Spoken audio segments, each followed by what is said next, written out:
Yes, hi everyone. Sorry about I always forget with Zoom that the top's going to not be visible. But as Erica said, the Earth Scholarship funded my trip here. And my research project is asking what historians how can historians contribute to the climate justice movement by looking at social movements. And the social movement I'm looking at is the Animal Liberation Leagues of 1980s England. The leagues were kind of regional coalitions of activists across England who became known for organising mass daylight occupations and liberation raids on animal research labs. And I'm doing two computers at once, so hopefully this all works. Now I use this mouse here. Yeah, so what I'm looking at is based on this book by Aziz Chowdhury called Learning Activism. And he talks about how activists learn, not just from history, but also in current campaigns. But the specific bit I'm looking at is how movements learn from their own histories. And he's interested in not so much what different movements did, but he says the important thing to learn is how they did it. Okay, so how movements dealt with internal democracy, how they dealt with conflicts within their groups, how they created new forms of democracy and moved their campaigns forward. So even though I'm looking at a very specific time and place, 1980s England, there are hopefully lessons there for climate justice activists around the world in different ways. Okay, so pressing the button. The English animal rights movement, the modern English animal rights movement emerged in the 60s and 70s, combination of new theories like Peter Singer's book that we talked about earlier. What else? There was a big film shown on Channel 4. The first week the Channel 4 operated, there was a film called The Animals Film, which is like 2 hours of horrific animal exploitation videos. 1 million people saw that. Also, Bridget Brophy, a novelist in Britain, wrote a whole lot of essays. So lots of things happened in the 60s and 70s theory-wise, but also new direct action groups started, like the Hunt Saboteurs Association and the Animal Liberation Front, which kind of came off that. So by the early 1980s, the animal rights movement in Britain was increasingly militant. Hunt saboteurs were sabotaging fox hunts every weekend. The Animal Liberation Front was destroying property, doing vandalism and arson attacks on animal labs and slaughterhouses, and also, most famously, covertly breaking into laboratories and rescuing animals. But at the same time, the moderate animal rights movement, the big national groups, the big national anti-vivisection groups, were organising big rallies and marches all around England, often with thousands of people attending. And these marches, on a small scale, happened almost every weekend and often ended in conflicts and arrests. And these are some of the newspaper clippings that I found in the, which one is that? The BUAV. Oh, the BUAV is the British Union for the Abolition of Vivisection. And I was at Hull last week, and they've got a whole bunch of newspaper clippings from the early 80s, and it's really striking how much was happening. These are often from little local newspapers, not the big national papers, but there was riots and protests all over England. This one at the bottom left is actually Liberation Raid Animal Lab here in Scotland, just outside of Glasgow, I think. So there was a lot happening. And the British Union for the Abolition of Vivisection was one of the big national groups that had been going about 100 years, but it was really important in this period because it was a democracy. And the younger, more radical activists managed to take over by outvoting the Conservatives and putting people into the staff positions and executive committee that supported this radical direct action. So from about 81 till about 87-ish, the BUAV, I should say there's lots of acronyms in this. All the animal rights activists in England gave their groups very long names and then shortened them. So rather than saying British Union for the Abolition of Vivisection, I'm just going to say BUAV. And I'm going to talk about the Liberation Leagues as well, rather than their full names. So the fact that the BUAV was under the control of the radicals meant they could put the resources of a major organisation into the hands of the direct action activists. And I'll be using some of the sources from the BUAV a lot in this. So the Liberation Leagues, the first one was actually formed in 1979, slightly before the radical stuff started happening, the Northern Animal Liberation League, or NAL as I'm going to call it, was based around Manchester, Sheffield and Liverpool. And the founders, which are these people in the picture here, all had connections with left-wing groups. So they were members of C&D, Campaign for Nuclear Disarmament, the Anti-Nazi League. Some of them were in the Socialist Workers' Party. So they were all involved in different social justice campaigns and kind of radically left-wing. And what they did was they formed this Liberation League in the north of England with the aim of coordinating all the different activist groups in the area. Like the big national groups all had a branch in Manchester and a branch in Liverpool and a branch in Sheffield or whatever.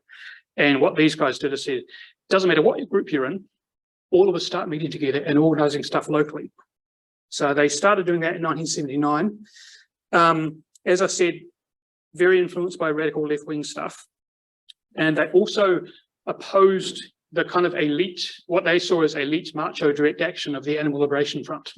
So they didn't believe in small covert stuff. They wanted mass action in public. And this is what the leagues became famous for.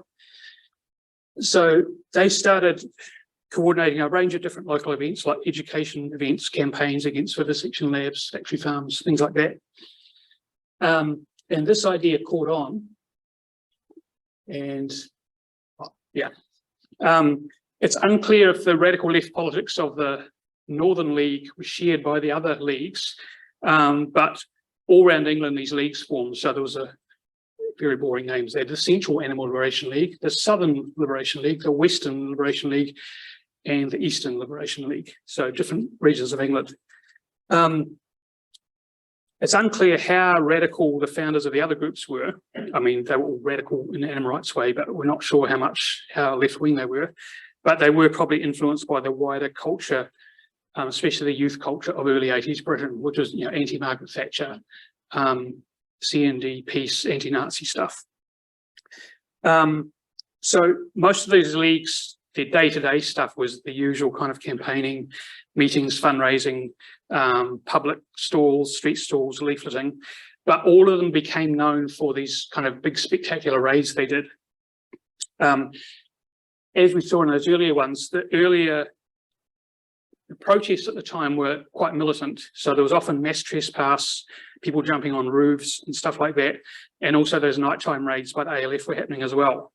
But what the leagues did, they tried to combine the two by having these carefully planned mass raids of hundreds of people, which they would try and attack laboratories in broad daylight, but get hundreds of people to the location without the police knowing, kick the fences down, rush in, grab as many animals as they could, steal documents and then release them to the media, and video the conditions inside.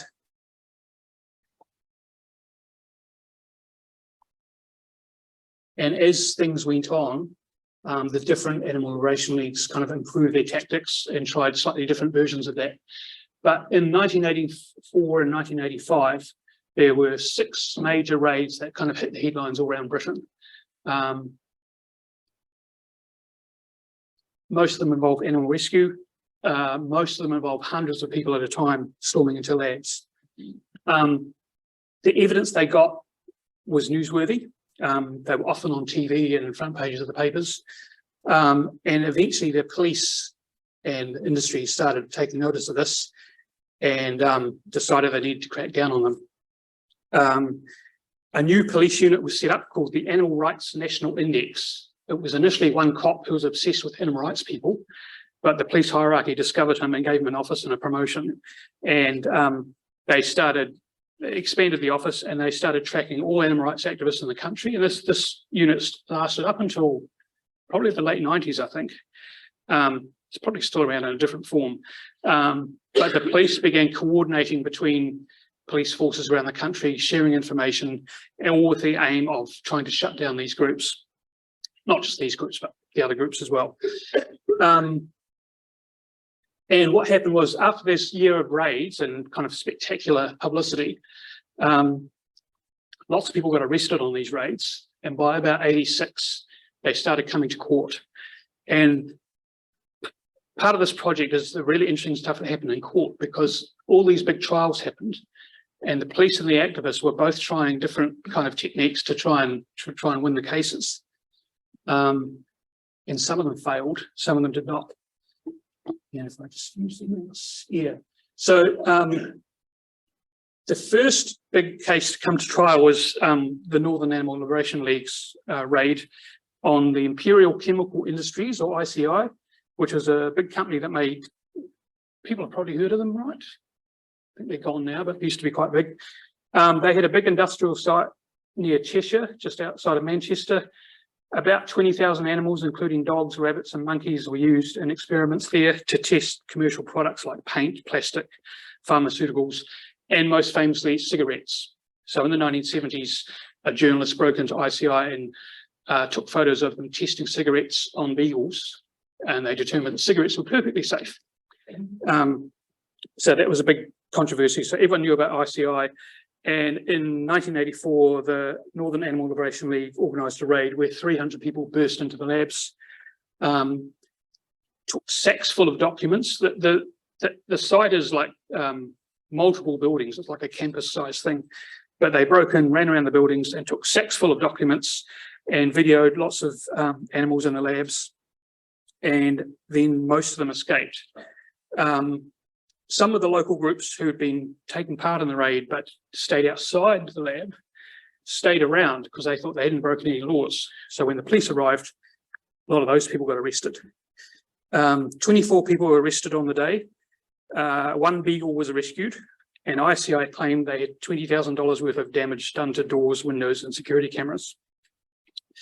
So the Northern Animal Liberation League had to focus on defending these 24 people. It didn't go very well. There was kind of, I'm still getting to the bottom of it, but it seemed like the league had splits and divisions and stuff in this court case, in the preparation for the court case. They also had a falling out with BUAV, who was helping them a lot. And it all kind of fell apart. But luckily, when it got to court, the jury were nice to them. The judge was nice to them. Most of them were found guilty, but they were sentenced to community service, and 2 of the leaders got short prison sentences for a few months. So the defence campaign wasn't very good, but they managed to survive, kind of, or at least not go to jail. The next big court case was this one in the south of England. The Southeastern Animal Liberation League had been getting better and better at well-executed raids. They'd done dozens of them by this stage. And in 1984, they planned a raid on 3 businesses connected to Wickham Laboratories, which was a contract research lab, and also some kennels that were suspected of selling dogs to the laboratory. So SEAL activists, about 100 of them, raided that place on a Sunday morning, broke in, rescued dogs, stole lots of documents. They were confronted by 2 men with shotguns who were guarding the lab. They disarmed the men, meaning put them in hospital. And 8 activists were arrested on site, but eventually 19 were charged in connection with this raid. I haven't got any pics, sorry, but this is some of the stuff that was, the documents that were stolen were used to produce publicity campaigns like this, exposing these sort of experiments they did. By this time, the police are well prepared, and they decided to try and shut down SEAL. So everyone arrested was charged with multiple serious offences, and the police told the media that if those 2 men died, everyone would be charged with murder if they died within a year. The 2 men were, minor, had shotguns, so what are you going to do? So the Southeast Animal Liberation League decided to dissolve and devote all its time to running a well-organised defence campaign. And this campaign had celebrity support. There were pop songs and benefit gigs and stuff done all around the country for what was called the Wickham 19, the 19 people that were facing serious charges. When it got to court, some of those defendants went in the witness box and testified that yes, they did it. Yes, they broke the law, and they did it to save animals. And here's what I found. And they talked about the cruelty and animal rights. And the jury found most of them not guilty. 12 were acquitted. 7 people were imprisoned for between 6 months and 3 years. So that, considering what they'd done, which is raid a lab, 3 buildings in broad daylight, smash the place up, punch some guys with guns and rescue animals, that was considered a victory, that the sentences were reasonably light. The final big case happened after that. The raid had happened in '84. This was the Eastern Liberation League had burst into the Unilever labs at Bedford, north of London. 300 of them broken the fences down and collected evidence, but the planning for this raid wasn't as good. So a lot of activists who were running around inside the lab didn't quite know what the plan was. And a lot of them forgot to leave. And 42 people were arrested on the day, either in the lab or on roads outside the lab. The police were reacting fast by this time. And the Eastern Animal Liberation League then ceased to exist. They didn't organise a defence campaign. They didn't, even the documents taken in the raid were never used for publicity. So it all kind of fizzled out.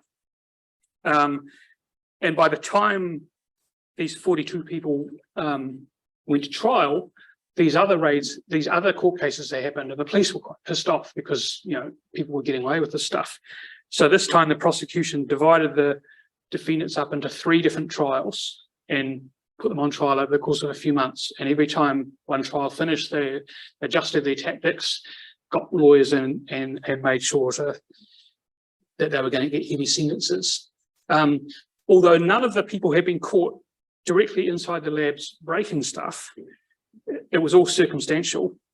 The defendants weren't very prepared, and most were found guilty and remanded in custody. And in 1986, 27 people were sentenced to between 6 months and 2.5 years prison. The sad thing about that is most of those people hadn't actually broken anything. They just happened to be on the fringes, holding banners, thinking they were going to be fine. But the police did them all and sent them to prison. So by the end of '86, there was nearly 80 activists, were in prison. Many of the experienced leaders were in prison. And the general feeling within the animal rights movement was that these tactics they were kind of over. It wasn't possible to do these daylight raids anymore. So people started moving away from this kind of tactic. There's pictures there of some of the campaigns to support the prisoners. But the leagues were kind of over by then. So within, only about 5 years they lasted. But what can we learn from this? As Aziz says, it's working out whether they failed or succeeded. There's always something to learn there. And a lot of the internal life of the leagues is hard to recover without doing oral history interviews. If anyone wants to give me some funding, please see me after, because it's a big project. But the good thing about studying the leagues is this is an age before neoliberalism had kind of conquered everything. I mean, Thatcher was there, but it didn't affect the movement so much.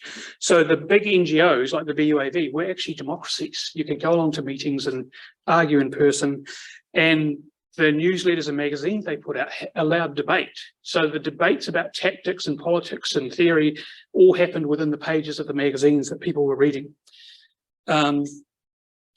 Many of the debates took place in the BUAV AGMs were sometimes fistfights. That's how the debates happened. Vigorous debate. But they had the usual debates, radicals versus conservatives, debates over working conditions of the staff, how much emphasis to put on the political system and voting versus direct action.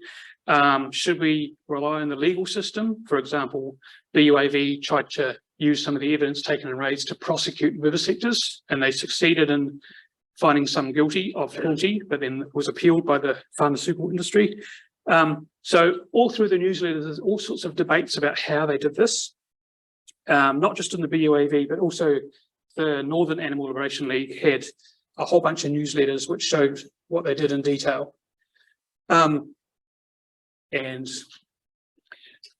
I'll just show you some of the sources I've used. A lot of this, where am I? A lot of the magazines from the time have been digitized and put on this archive here called animalliberation.ist, which you can Google and search for a lot of 1970s and 1980s zines, newsletters, and stuff like that. Really good website.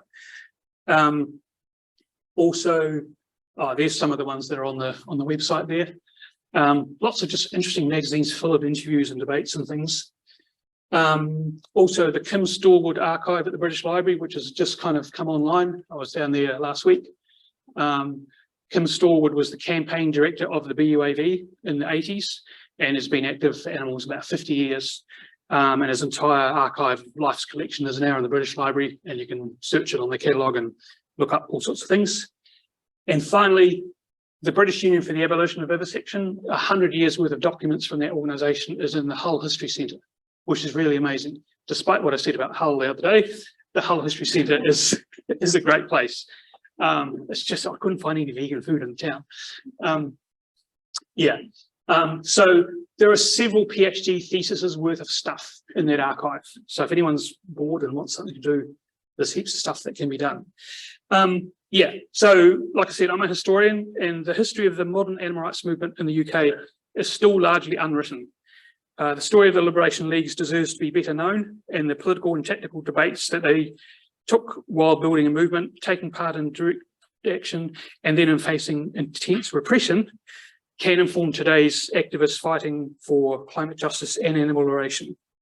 So I hope this little talk will encourage more of you to investigate the recent history of the animal liberation movement. Thank you.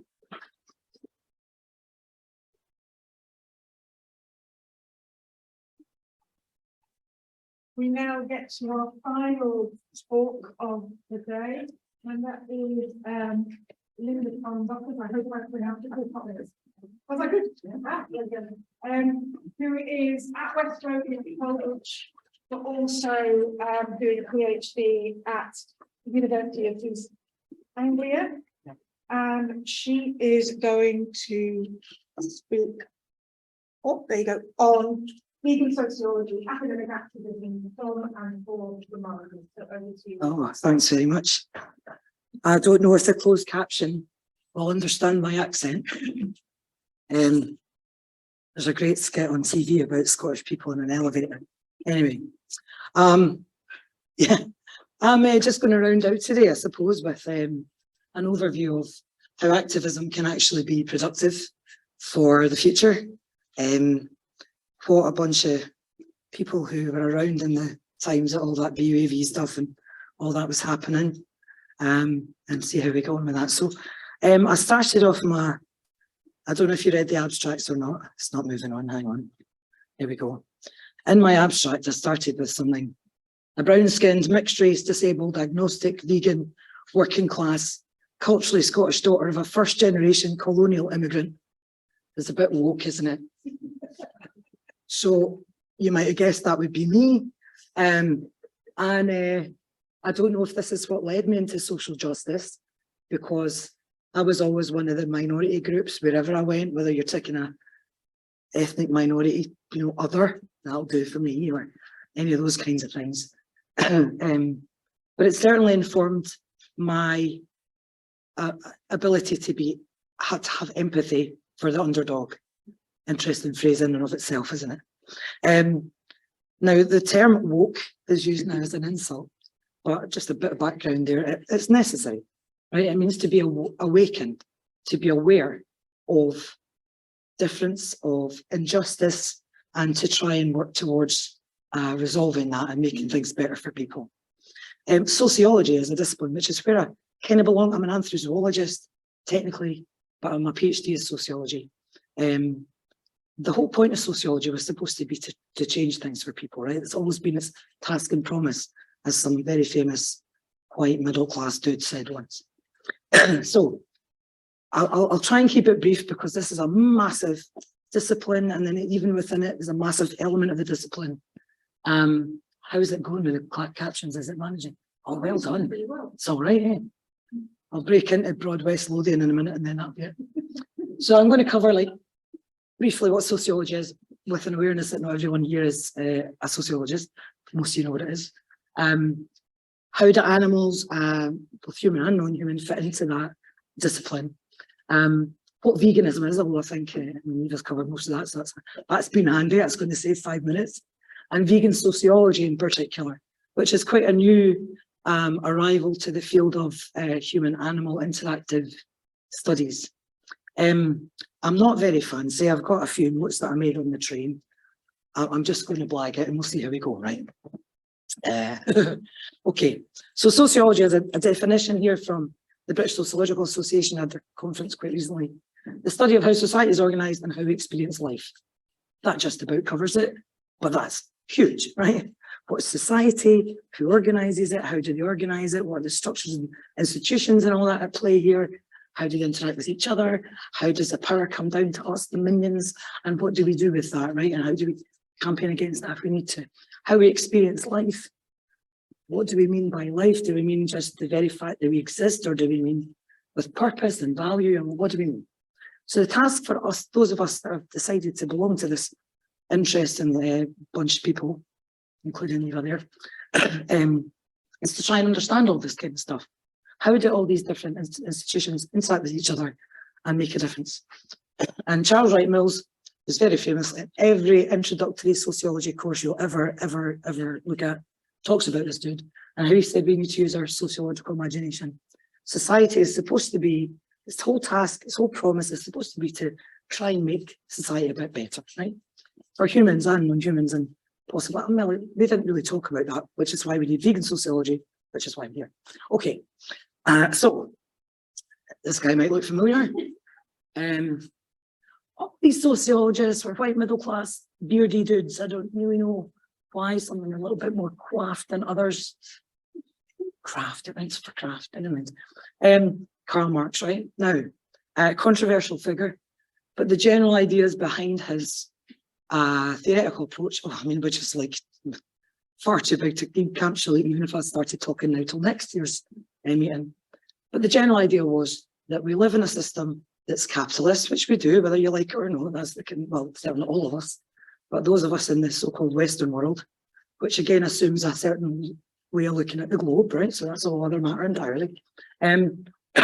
Capitalism, this idea that society needs to be driven by profit in order to provide opportunity and all that kind of stuff, has a bit of an issue. It creates mass inequality, and the people at the bottom of that pile do less well than the people at the top, who usually got a little bit of a vested interest in it doing well, right? Shareholders and the capitalists.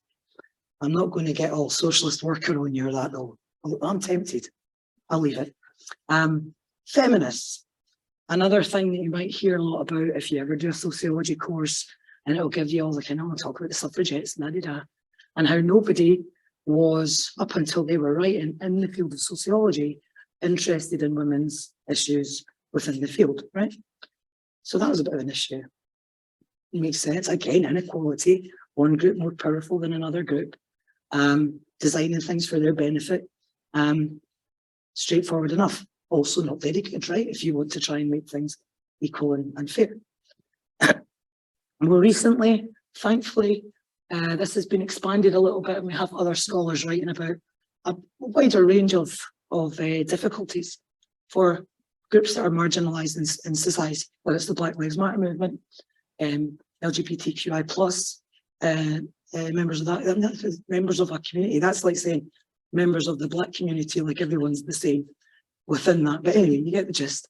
So all these different factors, sociology could lay squarely at the feet of people who benefit from a system that's designed to make money, right?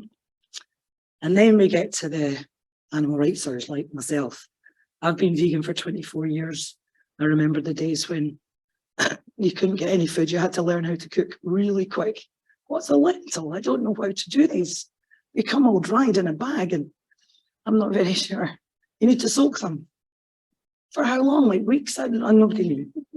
And again, we were all kind of in our little silos here and there and nobody, but that's where, before the internet, before mobile phones, and we all had to write each other newsletters like the ones that you had there.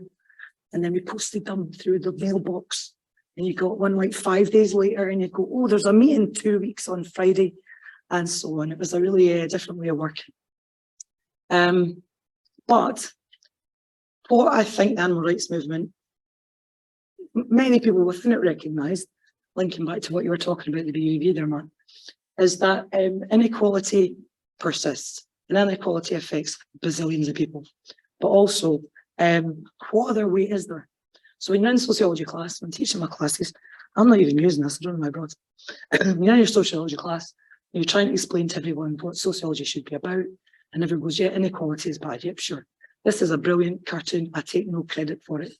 I probably should have put I'm sorry to whoever it is that created this. I haven't cited you because I just got off Google Images, right? Other image search engines are available. So you've got where we are there, the bottom left, reality. Some people have loads and other people have nothing at all. In fact, other people are disadvantaged, right? Not even advantaged, just disadvantaged. What everyone seems to be working towards is equality. Now that means giving everybody has the same, but look at the consequence of that in this particular case.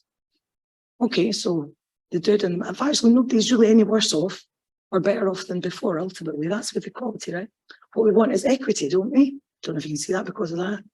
So that we dude on the right needed an extra box. Let's give him an extra box, that's okay. This is where things like Black Lives Matter movement is kind of coming from. It's not enough just to say all lives matter. Some need an extra hand up because of how society has treated them, right?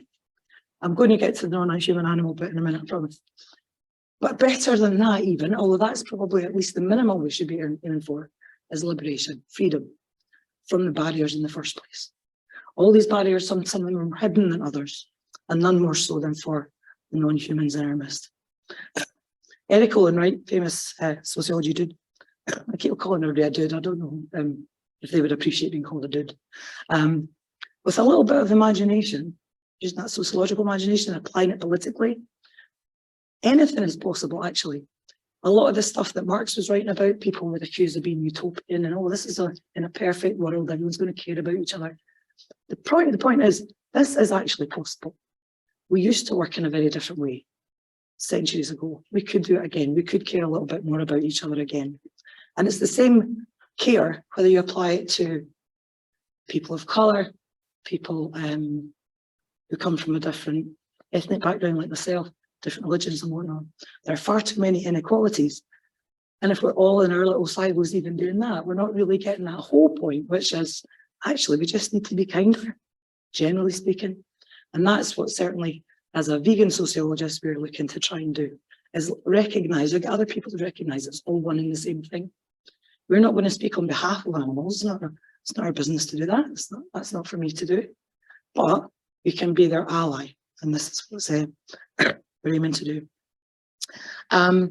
One struggle I put there, that's the name of our chapter in a brilliant critical animal studies reader from 2014, thankfully it's on the screen, talking about how the majority, even in academia, has been dominated by these particular individuals, most of whom fit that category. They're straight, white, wealthy, abled, Western, male, and human.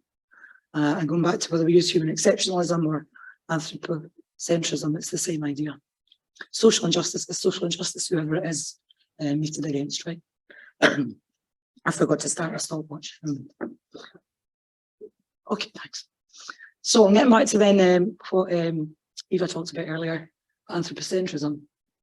I mean, anthropocentrism is understandable. If you're a human, right, you're concerned about yourself and your kind, right? Straightforward enough, doesn't make any, it's not really a massive issue in that, generally speaking, but when it starts to affect how you behave towards others, that's when it becomes an issue. It's when it becomes a prejudice. It's when it becomes discriminatory. And what we've ended up doing, and I say we as a loose generalisation, which you have to do in sociology, the definition from Joan Dunick across there, we've become speciesist in our way of dealing with non-humans. Speciesism, a failure in attitude or practice, both, to accord any non-human being equal consideration and respect. I was going to do the swap classes, but anyway, we're fine. Now, a speciesist society is one that's always going to put animals further down a hierarchy, right? You've got, like, I don't know, same as social class, right? Rich people at the top, everybody else at the bottom. For sex relations, men are at the top, women are at the bottom. Sounds a bit like a Kama Sutra page, but anyway, never mind. I said that on tape, sorry.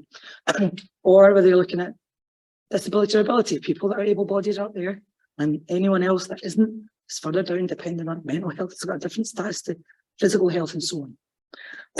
But this is all because we're socialised into thinking this way. Partly Marxists would say about because of our capitalism, right? We're learn to think that all this kind of thing is normal. You want to get on in life, all you have to do is make an extra effort. It's called a meritocracy, and then you'll be fine. You put in and you'll get back. Great, right? That's how it works, isn't it? Is it though? I know of people who spent their hours and hours before exams swatting up and still got a C grade. I was dead lucky. I have a brilliant short-term memory for about like 12 hours or so. And I would sit the night before and I'd just go out and go, bleh, and I'd get an A.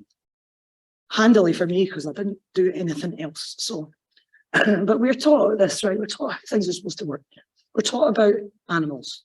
First of all, we're not taught that we're animals. We're taught that they're something other than us. Some people talk they're different, other than human animals, non-human animals, better than human animals, I don't know. But actually, then even within that, we categorize them. Some are edible, some aren't, and that's culturally relative. So first thing I do in sociology class a lot of the time, put up a picture of some of the cages with live cats and dogs that you'll find in certain places out in the Far East. And you pick your dog or cat, they take it away, they kill it, they skin it, they bring it back to you, there's your meat. Did it catch that? They're all like horrified. They've got cats and dogs in the house, they cuddle them and all that. Problematic. Well, that's the same as a cow, isn't it? Richard and Judy, for those of you old enough to remember Richard and Judy, this is before Phil and Holly.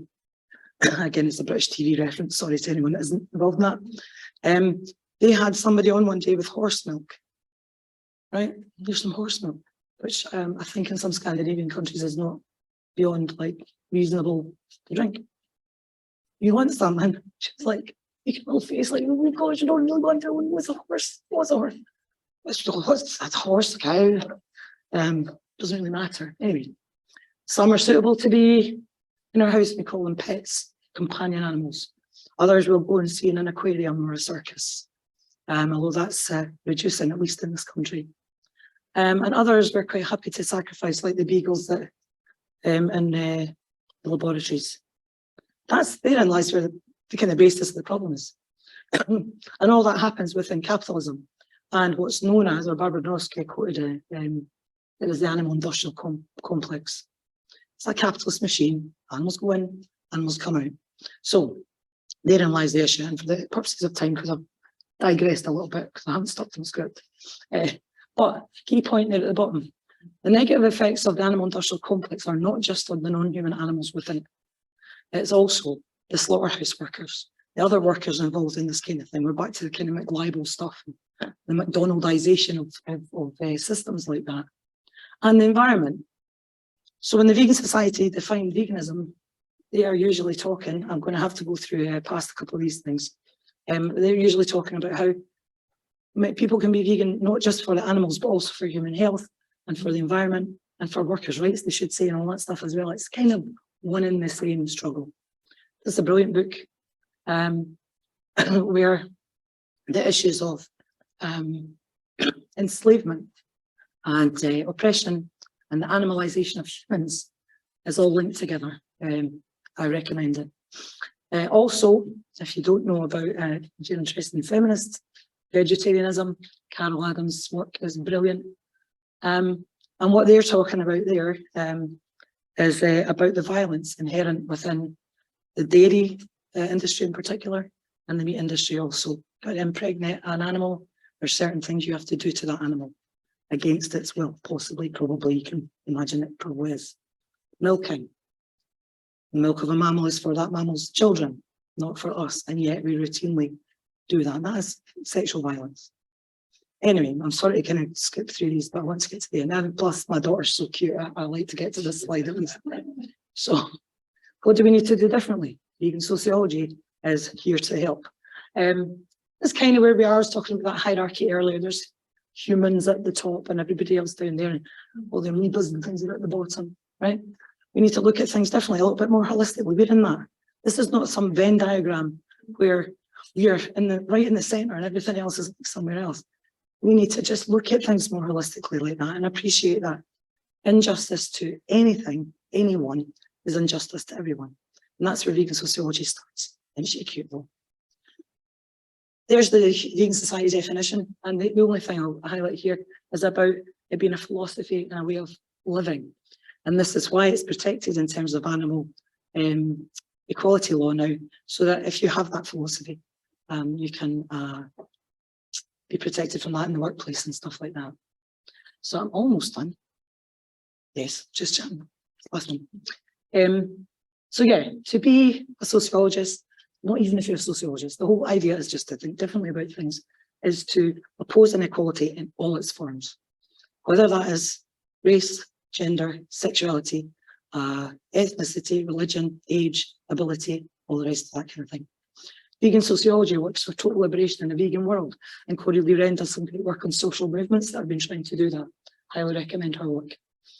She's also my buddy, which is handy. She's super duper. So this is what veganism is about. Vegan sociology is to be engaged with it. And somebody asked earlier, I think they asked Eva, how do you go from the activism back to the theory?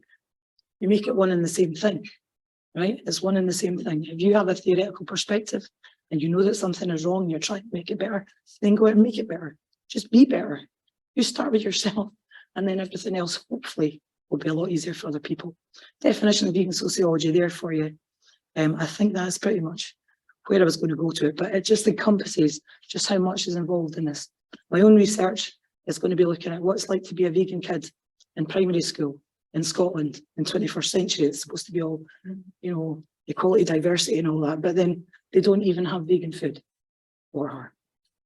Not really doing the right thing. So, but looking at things differently, acting them differently, and hopefully trying to make things a little bit better. So, thanks very much.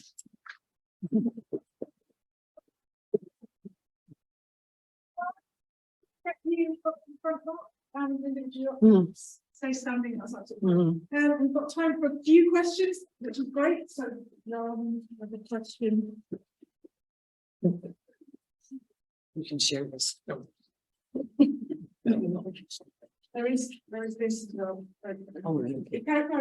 Yeah, thanks very much, both of you. So my question's for Mark. So in 1984, we got a beagle as a family pet, and this came from a raid. It wasn't one of the raids that was mentioned on your screen, interestingly. So that when these beagles were rescued, they were kind of rehomed through the local pub. This local pub was also the miners' pub, and so the miners' strike was ongoing during this time, 1984. So that's in my head, growing up as a kid, there's a really strong link between kind of animal liberation and the miners' strike. I mean, is that something that is actually a thing in your research, or is it just that kind of chance experience of my childhood that those two things went together in 1984? That's really interesting. Hang on, is this going? Yes, it's really interesting. I haven't found any overt links, but I think it was just the time. At the time, everyone was fighting the system in some way. So it was part of a, I'm kind of, one of the things I'm trying to do while I'm here, as well as doing the primary research, is find secondary research on the culture, the kind of anti-Thatcher culture, because it's come up quite a lot, like the miners' strike's a new one, but the anarchist punk movement, you know, there's a lot of overlap with that. Even youth culture, when the Wickham 19 were on trial, they had all these pop stars come out and supported them. So there's lots of, and the NME and Melody Maker would run stories on anti-diversity